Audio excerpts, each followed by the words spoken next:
dares greatly.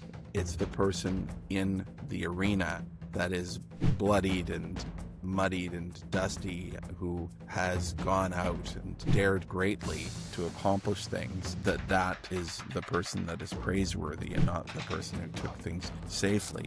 They teach us in school that there are no shortcuts in life, but I disagree. If you talk to somebody that has more experience than you, that's the shortcut. The perception of failure, or the stigma of failure, is wildly different from culture to culture. The American culture is particularly famous for that. What's praised are those people that go out and do the big things, that try and sometimes fail, but then they do it again. People like Steve Jobs. Watched him do a great thing, and then you watched him fall down, and then you watched him come back up. Imagine spending decades in some of the most powerful boardrooms, investing millions into ventures, shaping the future, only to realize your deepest calling is not innovation, but legacy. Today's guest has made a career of turning vision into impact, ambition into change, but behind the billion-liter fuel promises and clean tech investments, there's an untold story of personal transformation, silent sacrifices, and a relentless pursuit of me. Keith is our guest today. He's an investor, an innovator, a musician, a father, and the more I learned about him online, the more I wanted to know who he was offline, and I'm very happy to have you here. It's a pleasure to be here, Ahmad. Thank you very much. Let's start from your origins. You describe yourself as a deal maker, but let's rewind to your roots. What early experience around money or security left an emotional imprint on you that still guides your decisions today? Well, my father was an entrepreneur, and I grew up seeing that as normal. If you had a business idea, you could go out there and realize it, and it may or may not be successful. And I watched him fail in a very public venture that he began in partnership with Gary Berghoff, the actor who played Radar on MASH, you know, the little guy with the glasses and the teddy bear, very famous. My father partnered with him to open up Gary Berghoff's frozen yogurt, but this was the 1970s. So it was 10 years too early for the frozen yogurt fad. Or it's still with us, so it wasn't a fad, but the movement, the popularity of frozen yogurt. And so it did fail, but not until they'd opened up multiple stores across Hawaii. And while it was going well, it was very cool for me as a kid to be there in my daddy's shops and to see that happening and that. But you know, when it failed, I also saw that life goes on and that failure can be taken in stride and lessons taken and moving on to the next thing. So very early and very close to me, the full scope of entrepreneurship was normalized, was modeled out there. And so I always, to say assumption is not really the right word. I had a deep set conviction. I knew that what I would do would be to start up and run businesses. So I started my first business as a teenager, and even while I was in university, was starting up and running businesses. And although I had a brief stint in investment banking right out of university, within a couple of years, I was making more money from my startup. So when my boss died, a couple of years after I took the job, and they decided that they were going to shut down or morph into a much looser family office structure, I decided I would not go look for a job. Instead, I went out and raised venture capital for Mad Genius Software. The sign is right there behind me. And then that began for me what was several years as a serial entrepreneur in software. I loved how you said normalize even failure. What do you think makes people so apprehensive about that word of that they have to get perfect grades, they have to have the perfect job, and even investment banking being such a praiseworthy job and high paying, you were still making more money as a in your startup. But what do you think people don't understand about failure that your vision can give them perhaps a different perspective? Right. Well, I come back to that quote from Theodore Roosevelt about he who dares greatly.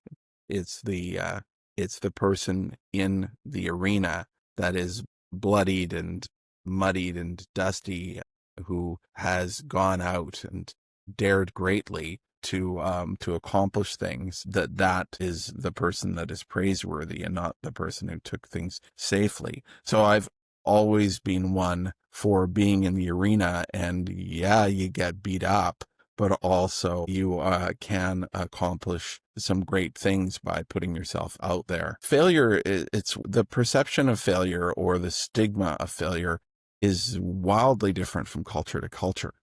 In Japan, and I think this is shifting, because I see a lot more entrepreneurship out of Japan, even over the last 20 years. There's been a shift there. But historically, failure, terrible, that loss of face, so hard to come back from. There's this deep shame almost held as a virtue within the culture. And we see that in some, but not all, European cultures as well. Some cultures really value playing it safe, protecting that which you have, being security minded. Whereas, and in here, the American culture is particularly famous for that. What's praised are those people that go out and do the big things, that try and sometimes fail, but then they do it again. People like Steve Jobs, right? You watched him do a great thing, and then you watched him fall down, and then you watched him come back up, phoenix from the ashes, and really transform the whole world of home computing and personal devices and the music industry. And that was after a very public failure. And that's very possible within the American structure. Here in Canada, we have our hybrid of American culture and primarily British and French, but I would say all of the influences from the people who've come here from all over the world have settled into Canada. But that American idea of, if at first you don't succeed, try again, that is absolutely here, though not to the same extent. And the numbers show that. We do very well in terms of entrepreneurship. We definitely trail the States, and now also Israel and the UK in terms of venture capital on a per capita basis. But we've always done quite well. We've punched above our weight, having access to capital both domestically and on our doorstep, and having great universities and great innovation has helped us. But I think it's this cultural idea that it is accepted that you will have failures, learn from that, and go on to greater successes. That is so here in Canadian culture. I appreciate you saying this about culture, because I am multicultural. I'm half Persian and half Ecuadorian. I live in the States. My wife is Italian. Like, there's so many cultures in my household. And it's incredible how you have like little windows and gaps of how people think. And in the Latin American culture, it's been growing, the entrepreneurship, but 20 years ago, there wasn't even a word for it. Even today, saying that you're an entrepreneur, people might think, like, do you sell carpets? Like, do you sell, like, what is entrepreneur? Like, what, it really doesn't resonate. I think that as the world becomes more globalized, or stories are shared, and this is why I do this podcast, because I want to know those stories that made people think differently. When you share with another culture, with another person, with someone outside your circle, they can learn from you and be like, wow, this guy from Canada, entrepreneur dad, went into software, but now what drew you to sustainability, and what was that journey like? Well, I would say that you have to go back to my early childhood, growing up here in Western Canada. So I don't expect that you would know who Dr. David Suzuki is, but he hosted a CBC television program called The Nature of Things. And he is a Japanese Canadian man with a great big Japanese afro, wore cool hippie glasses, spoke in the language, in youth culture terms. I mean, this guy was cool. And he was out there in nature and showing us science in a really well-produced show. And as a kid, I just, and he was so cool. Like, admire him for, having this youthful parlance, this way of communicating that was just like the cool people you saw in movies and TV, but also that he had this deep understanding and connection with nature, and with science. And that he was so in tuned to environmentalism. Now that comes out of this kind of hippie ethos, but he came to it with science and explanation and a really great way of communicating. And he was one of my earliest heroes. Now, some years ago, probably it was just before COVID, I had the opportunity to have dinner with him and to tell him how much he had meant to me, and the tremendous influence he'd put on me. And I have to say, he was so appreciative to hear that. He knows, of course, that he's such a cultural icon here in Canada, very, very influential, but very down to earth, very approachable guy. But he uses, to this day, continues to use his pulpit, his public, his public soapbox that he was given by the CBC way back 50 years ago. He still uses that to lobby for environmentalism, to lobby for better treatment of our people, of our environment, and a society that's really integrated with sustainability. So for me, it started with that. And I just took that as, that was cool. Scientists were cool. Working with and protecting the environment was, it's cool and groovy, right? Like I loved that. And then as I went into my career, of course, I was in investment banking and software. I wasn't really in that space. Most people who get into venture capital tell some variation on a story that essentially goes like this. They were walking along in their career and a trapdoor or a manhole opened up under their feet and they didn't jump out of the way. And they fell into venture capital. They'd done something that made them interesting. And the venture capital world said, we want you. And they didn't say no. And so that was what it was for me. I was headhunted by Mitsubishi Corporation. They had just had a really big capital gain, a $1 billion capital gain from a Canadian deal, a photonics deal, out of Kanata, out of the Ottawa region, which was really booming in photonics and telecommunication there in the late 90s and early 2000s. Of course, right, also in the early 2000s, it all fell apart. But it was, Nortel was really huge. I've since gotten to know the head of Nortel and love him, a really fascinating guy. But at the time, they at the time, there was no end in sight. We were sure that .com boom was just going to keep going. And as we got into the .com bust, it was just a correction. And it was just a correction, but it was a correction that took us, the better part of a decade to get through. However, that was the context where they hired me. And my experience in software and media was what drew them to me, and the fact that I'd also been on the receiving side of business plans in investment banking. Mm-hmm. I had evaluated many business plans, and I'd also written business plans, and I'd gone out and I'd raised funding through them. So I'd been on both sides of it. But as the .com collapse became clear, they said, well, we have to re-strategize. You're in Vancouver. There's all that very interesting alternative energy research going on there. Ballard fuel cell is there. There's all of that environmental technology.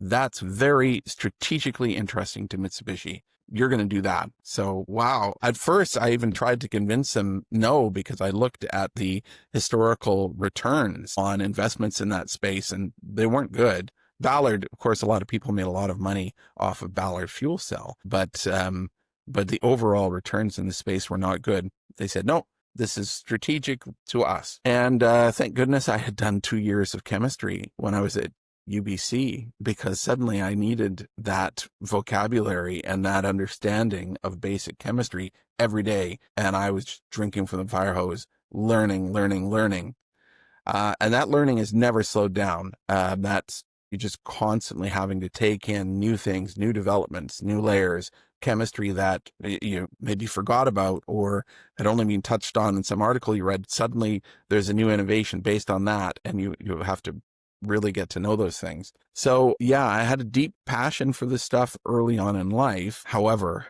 it really took a commercial opportunity where I was told, no, you're not going to do that thing you were doing. You're going to do this instead. And fortunately, I had a passion for it, and I had a little bit of knowledge that made me a good choice for it. I can't help but ask, did you feel the imposter syndrome? Absolutely. But yeah.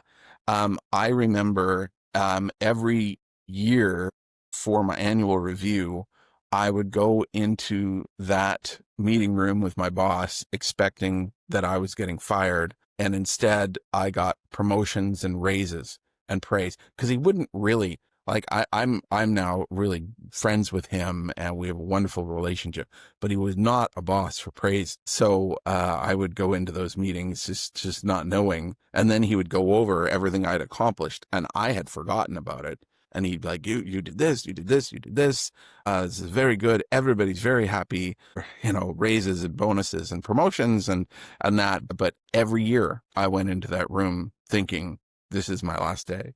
So the imposter syndrome is very strong. It took me, honestly, I had to go and work with a coach and a counselor. And finally it was EMDR that erased the imposter syndrome from me and got me completely over it.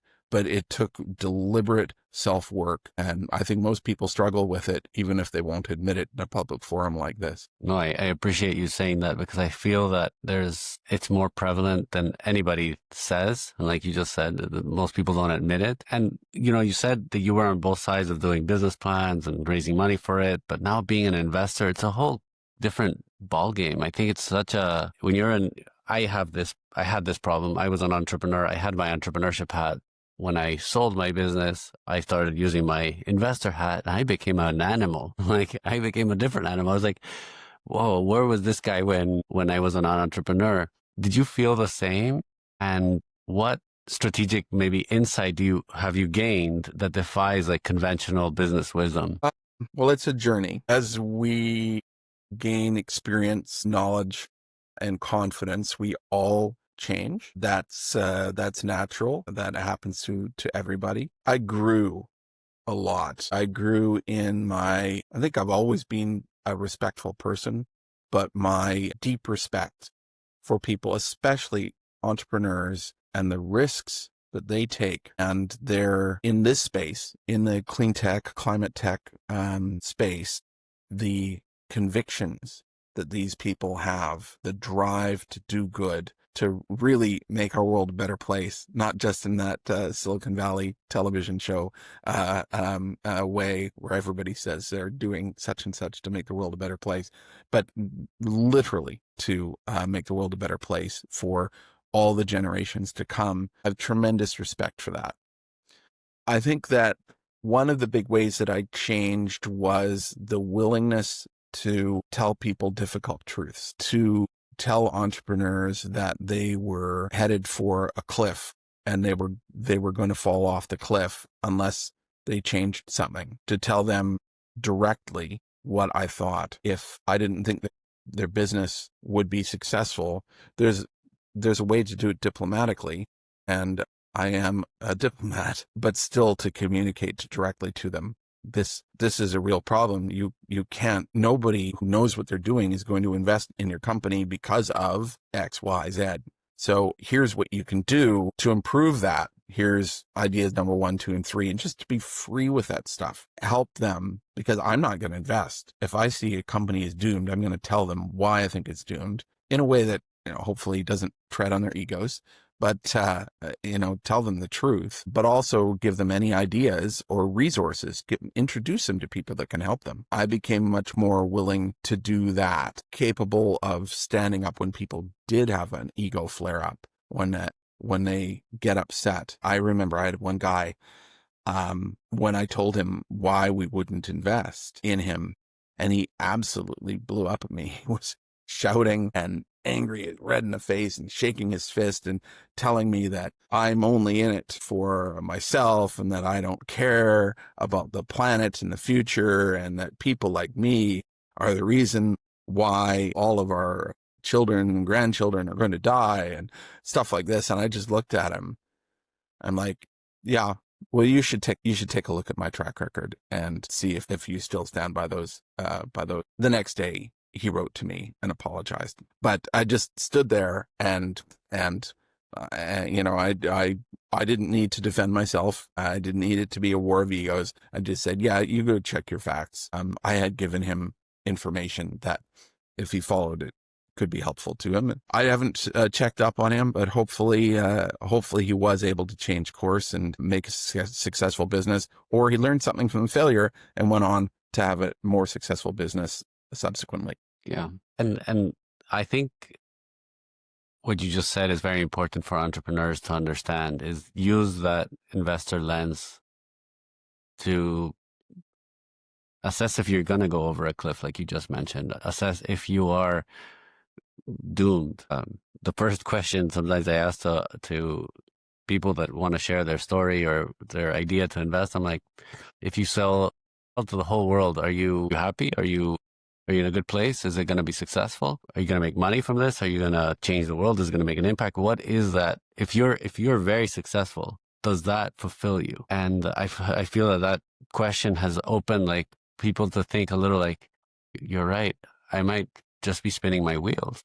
I'm like, yeah, why would anybody invest in that? Or and I think these questions are very valuable for people listening to take stock when they're looking at someone like you, like an investor that says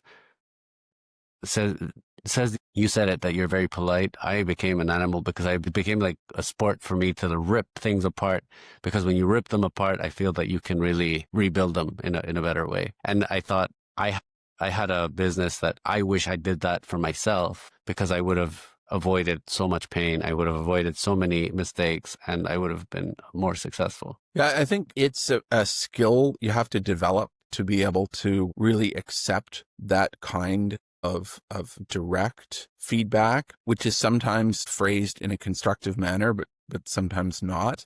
And yet the construction materials are in there. So the ability to pause one's ego and this great thing that we've created and we've fallen in love with, this is our baby, and someone to say, no, that baby will never survive, or your baby is ugly, something that really hits us in that way emotionally. But to be told that, your baby could be a superhero, could be something much, much better than what you've imagined, and really take all that learning and reject the things that don't apply, but take the valuable things out of it. I think it's a skill that needs to be practiced. Again, most entrepreneurs do not have this when they're doing their first venture. They're not really prepared for it, but hopefully they have access to coaching or mentorship that can tell them, get ready to get some perspective, and it's going to sting and it will be good for you. So just the same way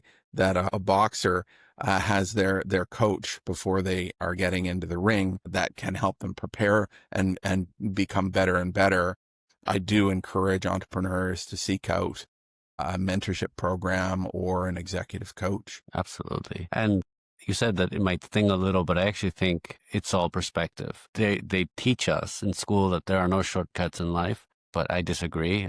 As a good entrepreneur might, if you talk to somebody that has more experience than you, someone that's the shortcut. Literally can shorten your time 10 years if you do. Education is a shortcut. Repeat the same mistakes.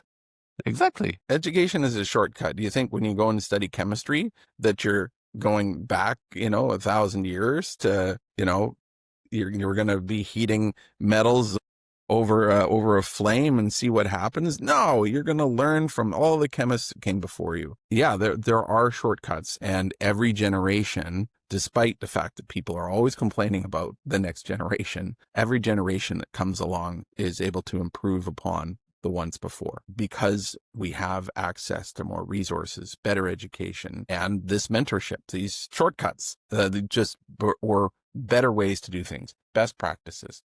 And I think investors and entrepreneur community is extremely generous. You can ask any entrepreneur in the world, can I have 15 minutes of your time? I need your help. And they will give it to you. They will give you half an hour, happily, because we know how hard it is. So it's a very encouraging thought to have, that you do have a community. You're not alone. You're part of an ecosystem, and we all understand. We all want to win. Nobody wants to eat you. The market is hard enough. Being open with your ideas, I feel that's very cultural as well. Going back to what we were thinking, if I share an idea with you, you're like, some cultures like, no, don't share your ideas because they might steal them from you. Yeah.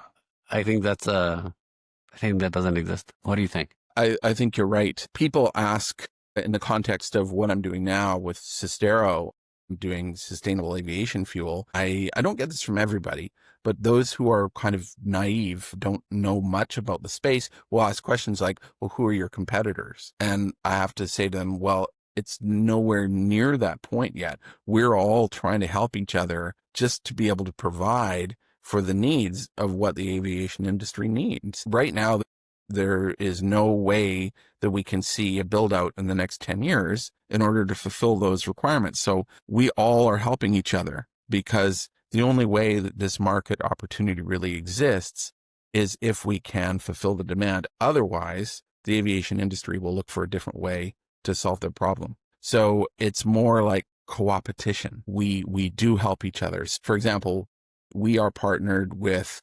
a couple of American firms that are using same or similar technology to what we use, and we have information exchange. And they've given us a lot of information that gave us those shortcuts you talk about, that helped us to avoid delays by chasing down rabbit holes or into cul-de-sacs that didn't lead anywhere. And that's been tremendously useful. And by the same logic, we are also sharing information with them that can help them to expand access to their feedstocks, to do circular reprocessing of their waste streams, etc.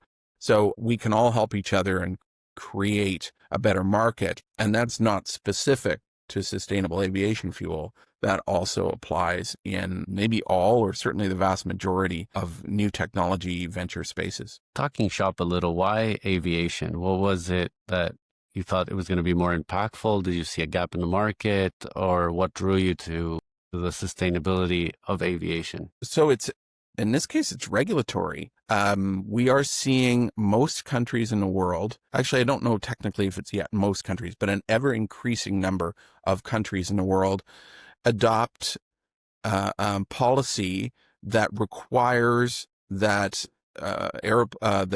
airlines blend an increasing amount of sustainable aviation fuel into the fuel tanks of the aircraft. So right now, Europe has 2% sustainable aviation fuel is kerosene. It is chemically the same stuff that is in jet fuel. It's just made from sustainable feedstocks, and therefore has a far lower, in most cases, carbon footprint. So that 2% requirement in Europe is going to jump to 6% in 2030. 2030 is just around the corner. It takes 4 years to build one of these plants. How can we do that? How can we triple the world's capacity? And by 2050, Europe will be at 70%.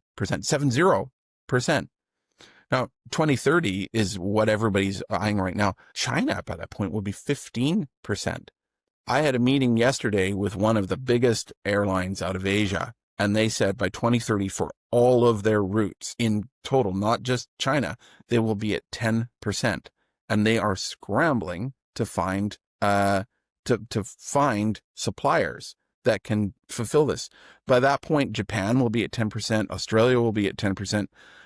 Singapore will be lower. I think they'll be only at 5% by that point, but it's different from country to country. But the point is that it's a new requirement. If you actually want to land your plane in Frankfurt or Sydney or Beijing, you must have this sustainable fuel in the tank. You must have, or the airlines will lose those routes and their competitors will eat their lunch. So that regulatory change is driving a behavioral change among the airlines. They must adopt this stuff. Before, it was more of a PR thing, and maybe it was something that was in the values of their organization, that sustainability was important to them. whether they were genuine or not. I'm sure some people really are genuine with that.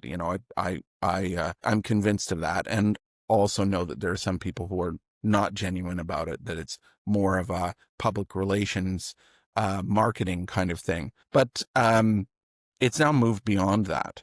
In order to preserve or expand the routes that they can fly, they must have sustainable aviation fuel in the tank. So where's that going to come from? The world capacity is nowhere near what it will take. And most of it right now is being made with a process called HEFA. And the HEFA process, by and large, uses used cooking oil and beef tallow. So when I gave my keynote at the Unicorn Summit last month, I asked people how many people had flown to Lisbon to come to that conference. And almost every hand goes up. I said, are there any vegans in the room? You see a few hands go up. Well, I hate to tell you, but you almost certainly flew here on the wings of the meat industry. Anybody who's flying right now is flying on the wings of the meat industry. It's a used cooking oil collected from restaurants and food processing factories, and this beef tallow.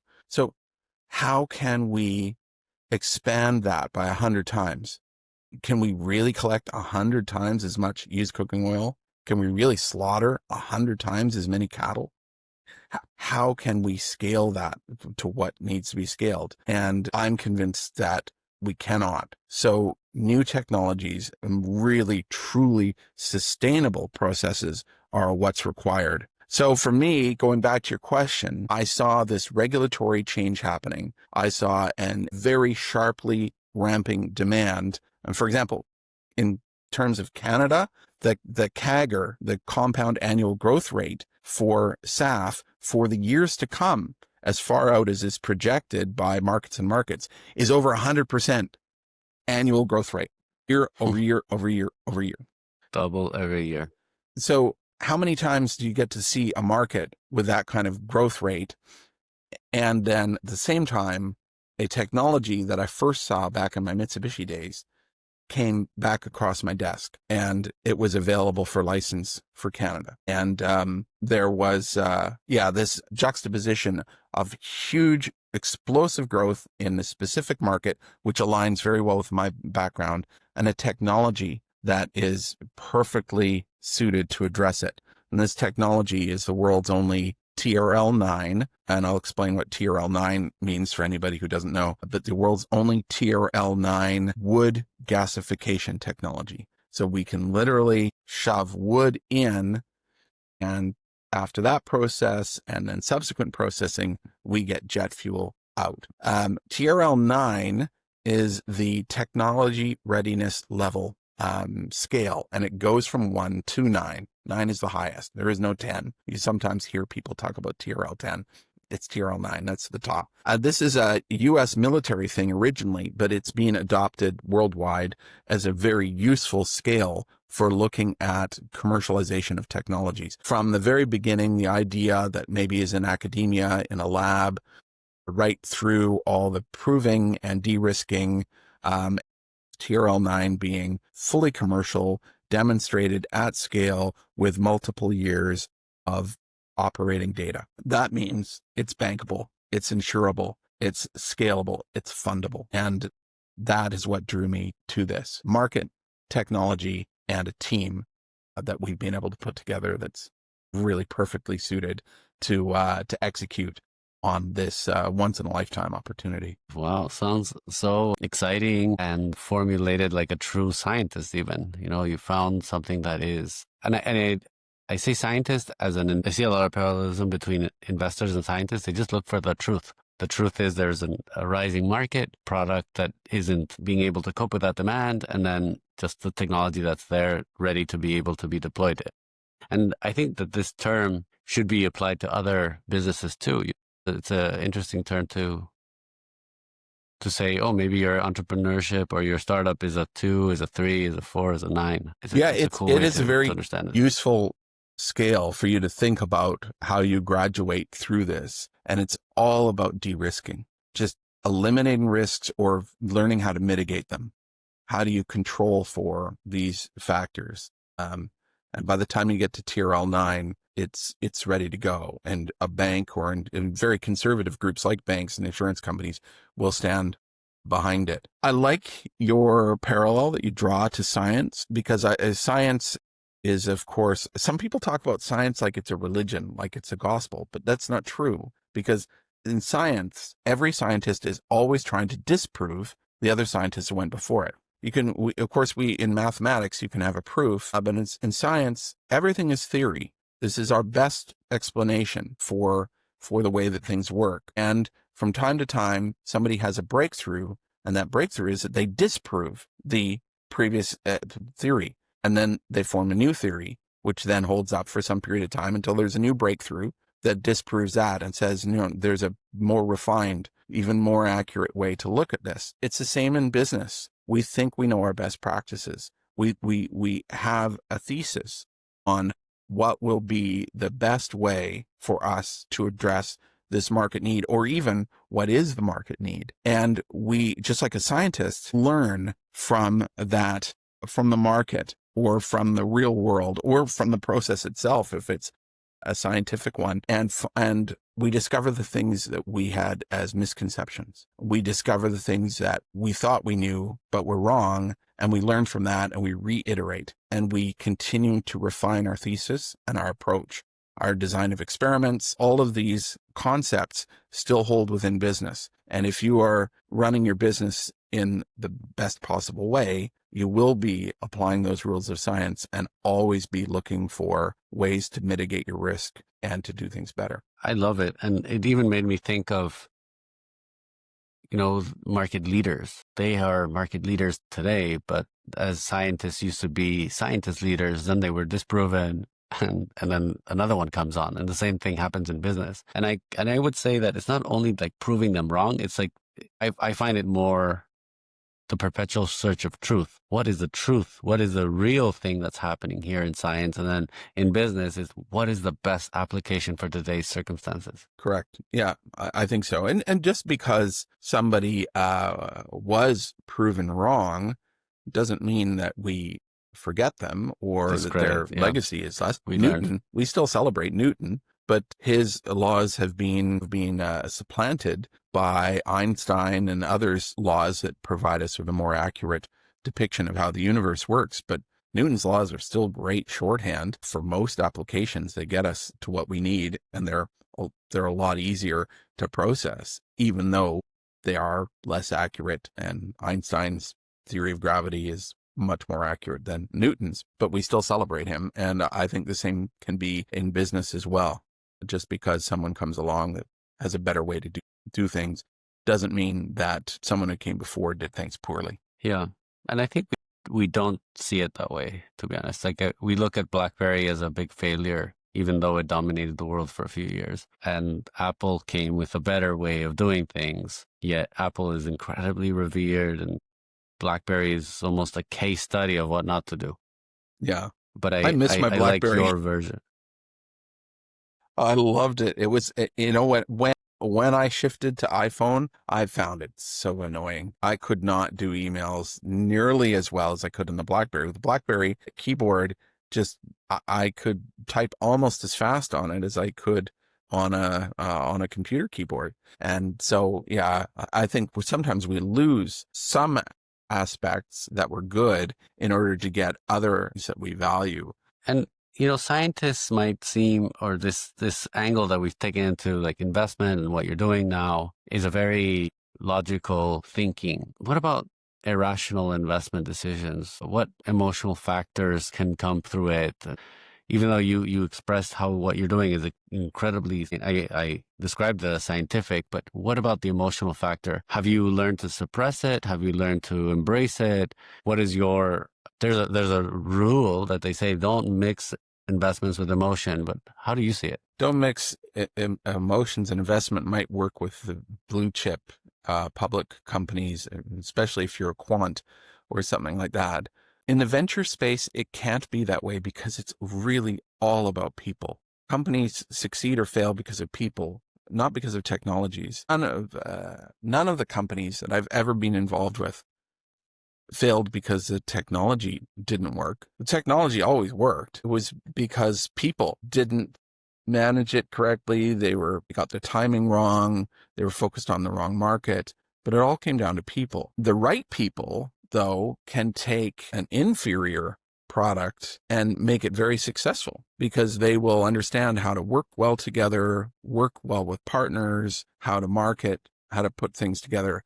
And I think if you divorce yourself from your emotions, you will not be able to assess the quality of a team. I always find it takes in-person meetings to really determine the strength of a team and whether or not I can trust them with my money or my investors' money. Because for the vast majority of my career, I've been managing money on behalf of Mitsubishi or BASF or Adidas or Samsung, large groups.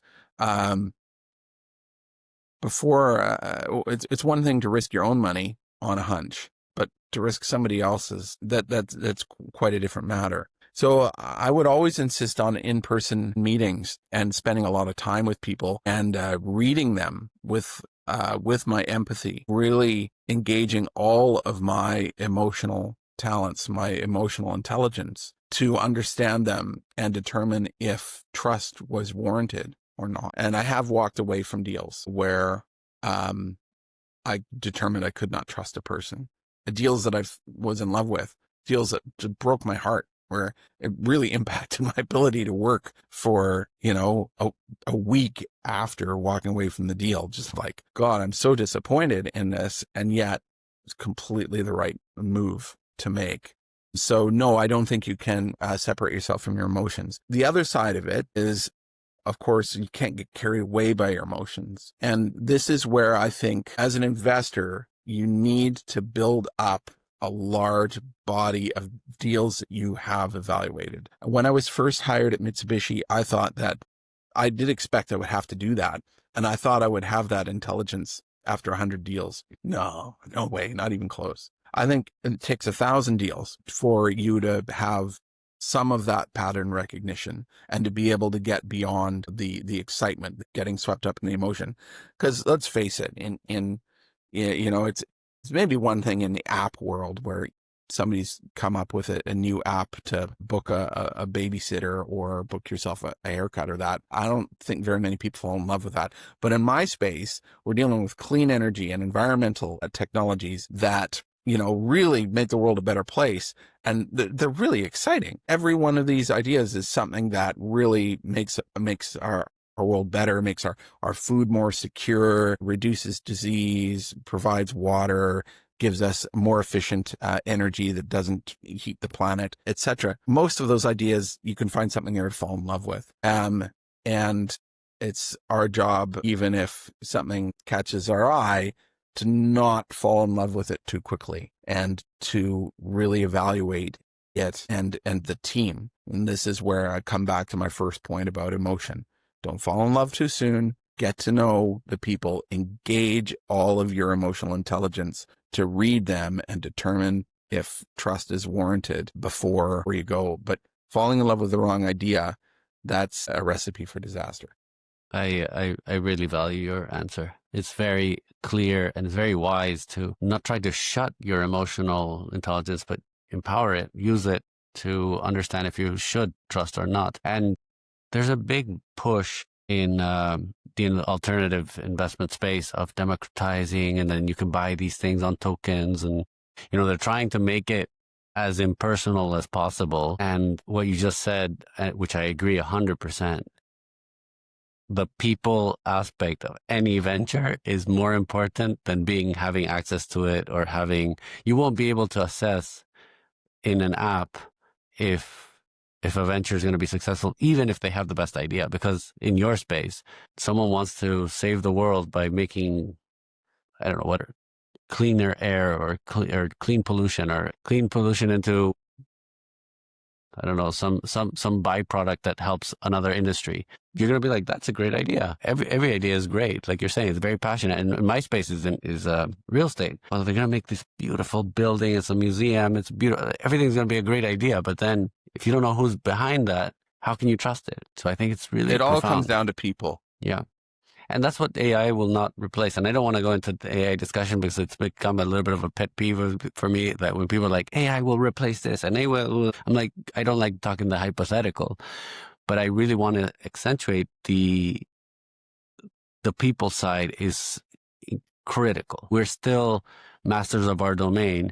And if you trust the wrong master of their domain, they will not get to the result. I agree. What mental frameworks do you rely on today when you're faced with maybe uncertainty or pressure or a new idea comes on and you have to, and it's a big stakes moment? Yeah. Well, I'm a daily meditator. I adopted meditation into my daily practice about almost a decade ago. In my team, we did a personality assessment of everybody that was in the team. And in my personal report, it said, you are showing signs of extreme stress and you need to take steps to address this. And so I hired a coach to help me because until that point, meditation for me was just sitting bored and waiting for a timer to go off. And that wasn't meditation at all. That coach helped me to break through that. And I began work, which I'm sure will continue for the entirety of my life, to have a better understanding of myself and acceptance. So that's part of the framework for me that helps me to really perform at my best. I also work with an executive coach, and in her case, I work with someone who's specific to my neurodivergence. My neurodivergence is gifted. So there are many, of course, neurodivergences, but the three major ones are autism, ADHD, and gifted. And I'm waving my hand like this because they're drawn usually in a three-lobed Venn diagram. So I tend to do things like I skip think. I jump right to an end conclusion, and it may be difficult for me to explain how I got there, but I did get there. And my mind just went, I recognize this pattern. This is the answer. It drives some people crazy. So how to lead organizations when you have this ability, which other people find really frustrating and hard to understand. I work with an executive coach to help me with that. And it's been tremendous. My own leadership skills have improved dramatically. I also keep up on my wall next to me the Teddy Roosevelt quote that I talked about, and also an inverted pyramid of energy that goes from the bottom level of victim mode, which we all fall into from time to time, right through to a point of being a true creator and visionary. I put that there as a reminder to catch myself every time I'm falling into victim mode. Like if there's a setback, if something doesn't go my way, that's always right there off my left shoulder as a reminder. Like, oh yeah, you're falling into this completely natural thing. Everybody does. Get yourself out of it. Get yourself back up into that visionary level where you function your best. And so I have that ladder, that energy ladder diagram right there as a daily reminder. And that keeps me in the right headspace. Or, we all have setbacks from time to time, and it's okay to lick your wounds, but then you got to get out of it. And it helps. Keith wrote so many notes, so many lessons, so many learnings, so many profound thoughts. I think you're an example to follow, and I'm very honored that you came on and shared all your knowledge. So I want to thank you profoundly because I really learned so much, and I'm going to research more about TRL9, about neurodivergence, things that I never heard about. But so I really appreciate you coming. Oh, it's my pleasure. I really enjoyed the conversation. If people want to follow you, find you, keep learning from you, I'll put your details on the podcast description. And for everybody that heard, thank you for coming to this far. And then this is why we do things, so that we can learn from people like Keith that just blew my mind today. So thank you so much again. Thank you. LinkedIn is the best place to follow me, and Sustero is the name of my company, Sustaero. Thank you, Keith.